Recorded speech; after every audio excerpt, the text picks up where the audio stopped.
Decolonize. You've probably seen that word popping up everywhere. But what does it actually mean when we talk about decolonizing our thinking? Today, we're going to break down this really powerful idea using a fascinating analysis from scholar Mira Subratnam that challenges pretty much everything we think we know about the modern world.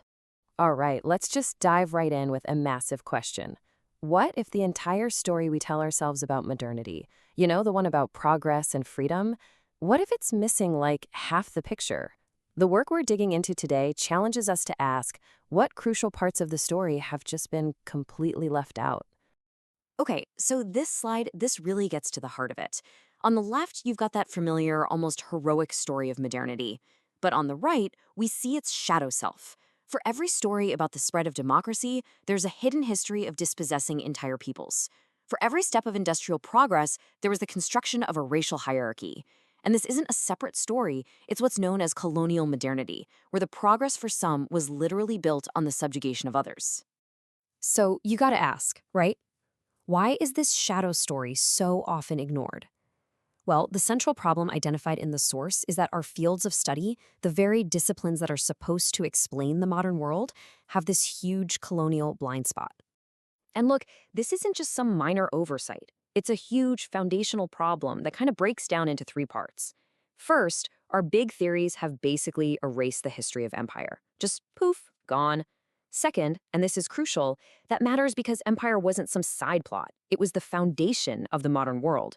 And because of that, number three, the very tools we use to make sense of things, concepts like sovereignty or war, they're broken. They're deficient. So if our old tools are broken, where do we find new ones? Well, the source points us toward a field called International Political Sociology, or IPS for short, which offers a totally different lens for seeing the world. So the first big idea from IPS is something called relationalism. And here's what it means. Instead of looking at, say, a failed state as just this isolated problem over there, a relational approach makes us see all the connections. We start to ask, what about the global economic hierarchies and military interventions that might have contributed to that condition?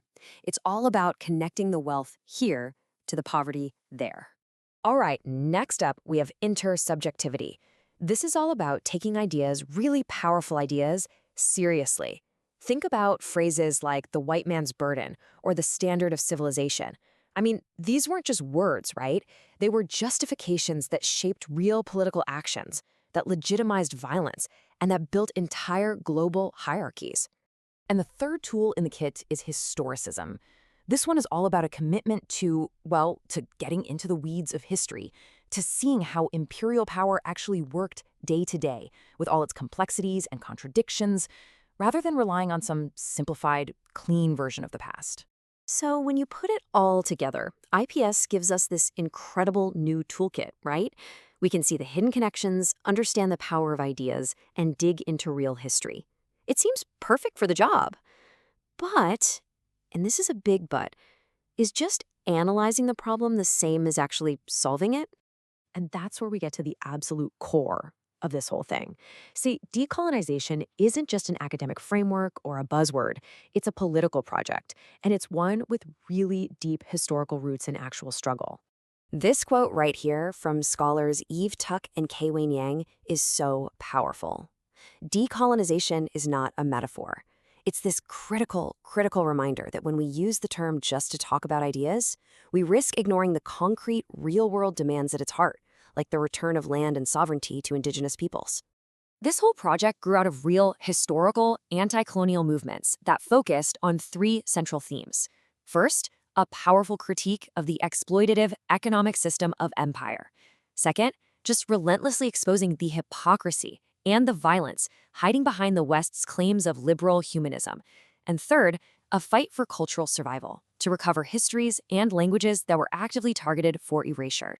So this deep history of political struggle, it throws down a direct challenge, even to a really critical field like IPS. It demands more than just a better analysis. It demands a different stance. You can almost think of it like this.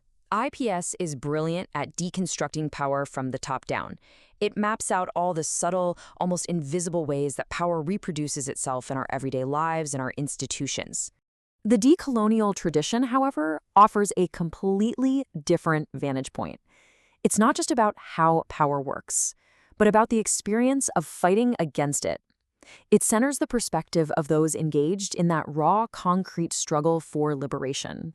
And this slide does a great job of showing how the politics of struggle can actually modify these academic tools. For example, while IPS wants to see all the complex connections, a decolonial political project might need strategic essentialism. That means strategically uniting under a shared identity, like indigenous or black, that colonialism tried to erase, in order to build political power. And while IPS studies how dominant ideas hold societies together, a decolonial approach looks for the cracks, the points of failure, where those ideas are challenged and resistance emerges. So, okay, what does it mean to actually put this into practice? Well, it means fundamentally shifting our perspective, to start our analysis not from the centers of power, but from the margins. Let's take a really modern anxiety, surveillance capitalism. For many of us in the global north, being controlled by algorithms and having our data mined for profit feels like a uniquely new and terrifying problem, right? But a decolonial lens forces us to stop and ask, new? For whom? For the miners in the global south digging up the cobalt and lithium for our smartphones? This isn't a new story of extraction. It's the continuation of an old one. The new loss of digital freedom for some is built on the very old reality of disposability and resource extraction for others. So ultimately, to decolonize our thinking isn't just about acknowledging the past. It's about fundamentally changing the starting point of our analysis. It means centering our questions on the ongoing struggles of the disempowered, not just the new anxieties of the powerful. And that leaves us with one final, and I think really provocative question. To truly understand our world, maybe the most important thing to ask isn't what we should study, but from where and with whom our analysis should begin. Whose knowledge have we been missing all along?